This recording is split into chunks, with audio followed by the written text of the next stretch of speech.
বিসমিল্লাহির রহমানির রহিম। আসসালামু আলাইকুম। কেমন আছেন দর্শক? আশা করি সবাই ভালো আছেন। এই মুহূর্তে যে যেখান থেকে বসে আমার এই অনুষ্ঠান দেখছেন সবাইকে আন্তরিক শুভেচ্ছা জানিয়ে শুরু করছি আজকের প্রতিবেদন।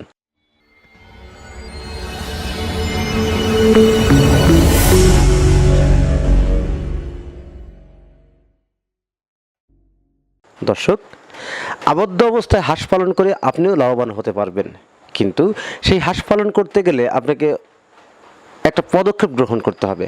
হাঁস পালন করতে গেলে হাঁসের যে সমস্যা হয়ে থাকে, যে জন্য খামারের লস হয়, সেটা হচ্ছে খাবার ব্যবস্থাপনা। খাবার ব্যবস্থাপনা যদি আপনার ঠিক থাকে, তাহলে আপনি হাঁস পালন করে অবশ্যই লাভবান হতে পারবেন। আমরা যে খাবারগুলো ক্রয় করে বাজার থেকে কিনে খাওয়াই, সেই খাবারগুলো কিনে খাওয়াতে গেলে আমাদের খরচের পরিমাণটা অনেক বেশি পড়ে। তাই আমাদের চিন্তা করতে হবে কীভাবে কম খরচে হাঁসের পুষ্টিকর খাবার সংগ্রহ করে দেওয়া সম্ভব। কিভাবে সেটা সংগ্রহ করবেন? হাঁসের যে প্রাকৃতিক খাবার শামুক, ঝিনুক বা অন্য অন্য পোকামাকড় ইত্যাদি হাঁস খেয়ে থাকে।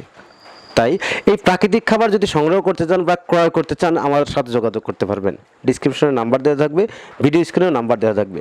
আমার সাথে যোগাযোগ করলে আমি আপনাদের নির্দিষ্ট জায়গায় এই প্রাকৃতিক খাবার শামুকটা সংগ্রহ করে দিতে পারবো। তুলনামূলক একটা কথা বলা যাক, আমরা যদি 1 কেজি গম কিনি সেক্ষেত্রে 30 থেকে 35 টাকা, পাশাপাশি 1 কেজি ভুট্টা কিন্তু 25 থেকে 30 টাকা, এবং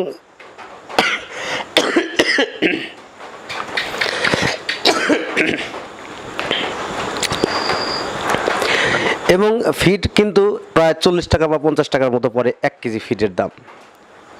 সেক্ষেত্রে 1 কেজি শামুকের দাম মাত্র 10 টাকা। আপনাকে সব খরচ বাদ দিয়েও যদি আপনি নিয়ে যান, সেখান থেকে 10 টাকা খরচ পড়ে। তাহলে এই বিষয়টা বোঝা যায় যে হাঁসের জন্য যে প্রাকৃতিক খাবার খুবই গুরুত্বপূর্ণ, এবং অন্য অন্য খাবারের তুলনায় প্রাকৃতিক খাবার শামুক খাওয়ালে খরচের পরিমাণটা অনেক কমে যায়। তাছাড়াও হাঁসের প্রাকৃতিক খাবার খাওয়ানোর পাশাপাশি আমরা সস্তাতে অনেক খাবার তৈরি করা সম্ভব। সেক্ষেত্রে আপনি গমের ভুসি, ধানের গুঁড়া, চাউলের গুঁড়া ইত্যাদি সংমিশ্রণে অল্পতে হাঁসের খাবার তৈরি করতে পারবেন। তাই হাঁসের 90 থেকে 95% ডিম পেতে হলে অবশ্যই আপনাকে প্রাকৃতিক খাবার সংগ্রহ করে খাওয়াতে হবে, সেটাও হচ্ছে শামুক। হাঁসের প্রাকৃতিক খাবার খাওয়ালে কী কী উপকার হয়ে থাকে? হাঁসের প্রাকৃতিক খাবার যদি আপনি সংগ্রহ করে খাওয়ান বা ক্রয় করেও খাওয়ান, তারপরে আপনার প্রথম পর্যায়ে হচ্ছে খরচটা অনেক কমে যাবে। দ্বিতীয় পর্যায়ে হচ্ছে হাঁসের গ্রোথটা বৃদ্ধি পাবে, রোগ প্রতিরোধ ক্ষমতাটা বৃদ্ধি পাবে, এবং হাঁসের অধিক পরিমাণ ডিম দেবে। তাই প্রাকৃতিক খাবারের কোনো বিকল্প নেই। এই প্রাকৃতিক খাবারটা সংগ্রহ করতে হলে অবশ্যই আমাদের সাথে যোগাযোগ করতে হবে, তাহলে আপনি নির্দিষ্ট জায়গায় সংগ্রহ করতে পারবেন।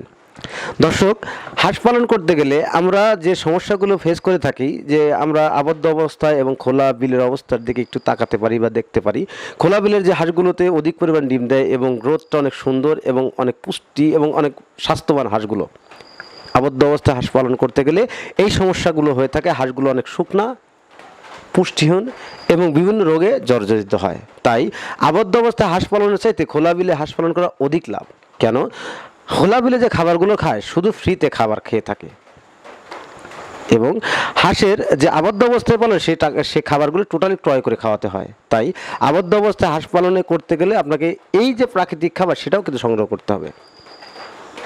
হাঁসের প্রাকৃতিক খাবার সংগ্রহ করুন, অধিক পরিমাণে ডিম উৎপাদন করুন, হাঁস পালন করে আপনিও স্বাবলম্বী হন, বেকারত্বতা দূর করুন। তো দর্শক, আজকের প্রতিবেদন এখানেই সমাপ্ত করছি।